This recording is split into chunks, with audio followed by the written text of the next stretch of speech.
Deepest peace and blessings, my dear friends. This video is about understanding your life purpose.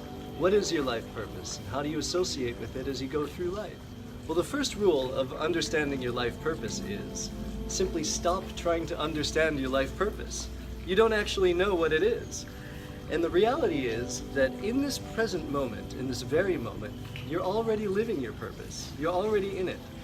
So you simply surrender fully, lovingly, and in total acceptance to the present moment. The current circumstances and your purpose has been revealed.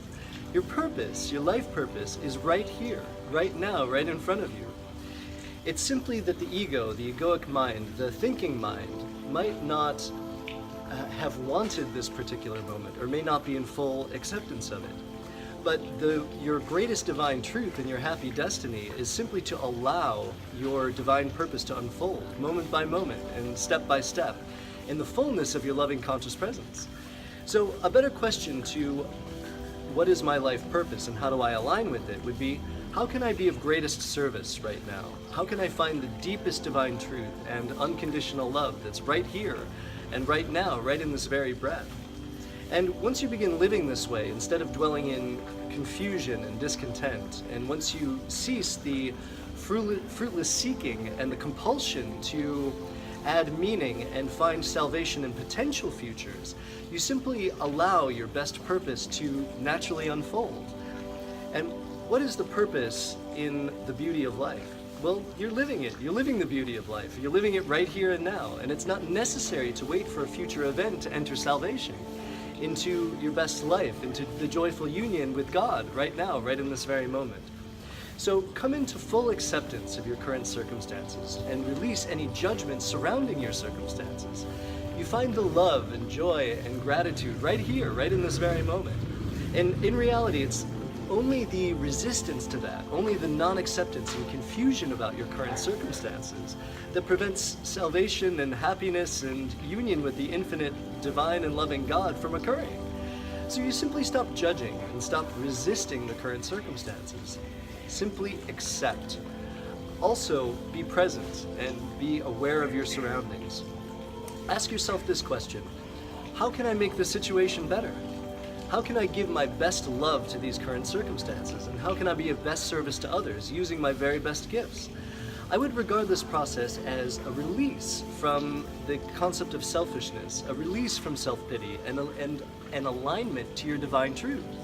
So rather than dwelling on why life seems to be set against you, instead turn your attention on being of best possible service to others. Look at the people around you and see who needs help. See in the present moment, how can I lovingly meet unmet needs that are around me? And how can I do that using my best possible gifts? And sometimes it may be sweeping a floor. Sometimes it may be lending scientific expertise to building a particle accelerator. Simply don't judge the size or purpose of the task. Sweeping the floor, for example, may give you the secrets to building a better particle accelerator. You may not understand the meaning of or purpose of the task yet, but simply do everything with calm, conscious presence, peace, and unconditional love. So prefer to give your gifts selflessly. So don't give your gifts in order to receive something back. And especially don't do any work in the potential for receiving accolades or money. You'll find no salvation there whatsoever. In fact, seeking validation through money or fame will lead to a lifetime of dissatisfaction. Instead, simply offer yourself to make the world a better place. And if fame and fortune follow, feel free to joyfully embrace that. This is a good thing. But it's not the goal. Avoid also surrendering to a lifetime of lower purpose simply for money. If your best gift is truly to build, say, something like particle accelerators instead of sweeping floors, build particle accelerators instead with reckless abandon. In the quietness of the mind, you must truly know your best gifts, your highest calling, and use those skills and abilities specifically to meet present unmet needs. If there is not an unmet need that fits your highest truth, then go find others who are doing this kind of work. Go find them.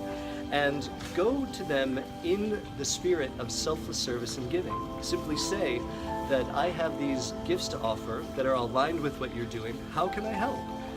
And offer your best gifts openly and freely, and you will see in the right circumstance, and do go find the right circumstance, do go find the right container for you. But you'll see in the right container how your truest purpose simply and naturally emerges. There's no need to force it. There's no need to try to do anything in this regard. So another question for the full realization of your life purpose would be, how can I release any fear of failure, any sense of limitation to discovering and living my very highest truth?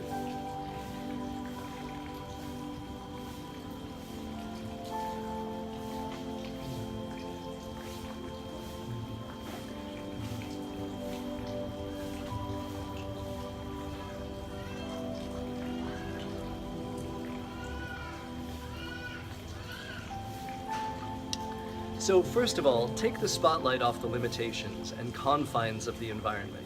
If it seems as though your current circumstances are preventing you from giving your best gifts and being your highest truth, simply understand that these feelings are an illusion. They're an illusion of fear, and they're a test. They're a test of the ego to see whether you're ready to work your way out of the prison of your limiting beliefs. So throw yourself into your truth with reckless abandon, without fear, and simply see how God, how the divine universe supports the giving of your highest truth. So never ever give in to perceived pain or perceived fear of failure, even if it seems like the circumstances have become worse. It may seem like you're failing, but don't give in to that. Simply stay with your truth no matter what happens. Have faith all the way and see your journey all the way through, and do this with reckless abandon. You may not even understand yet the purpose of an event that you would perceive as a failure. This may be God protecting you. This may be God saying, not yet, I have something better for you.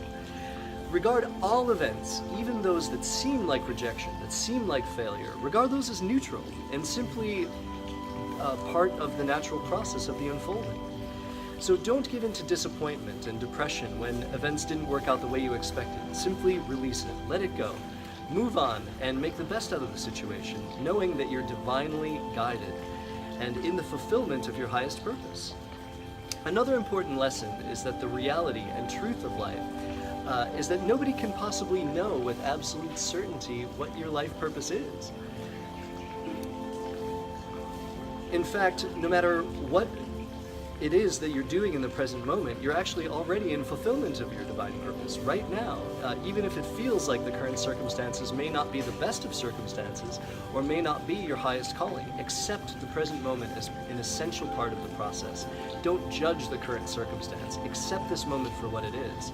And find the deepest love and gratitude for this moment and surrender fully and joyfully to the unfolding of your life, which is only happening right here and now. It only happens in the present moment. So give of yourself freely and openly. Release any fear or any sense of smallness or limitation of any kind. And embrace your divine truth with grandeur. Embrace it with grandeur. Embrace it with reckless abandon. And know, simply know, deep down, know in your very soul that God, the divine universe, will not possibly allow you to fail.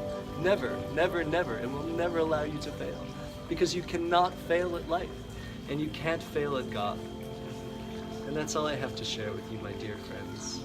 God bless you. God bless you. Amen. Live your lives in the deepest joy, the deepest peace, and the deepest presence. I love each and every one of you. Thank you for listening to me.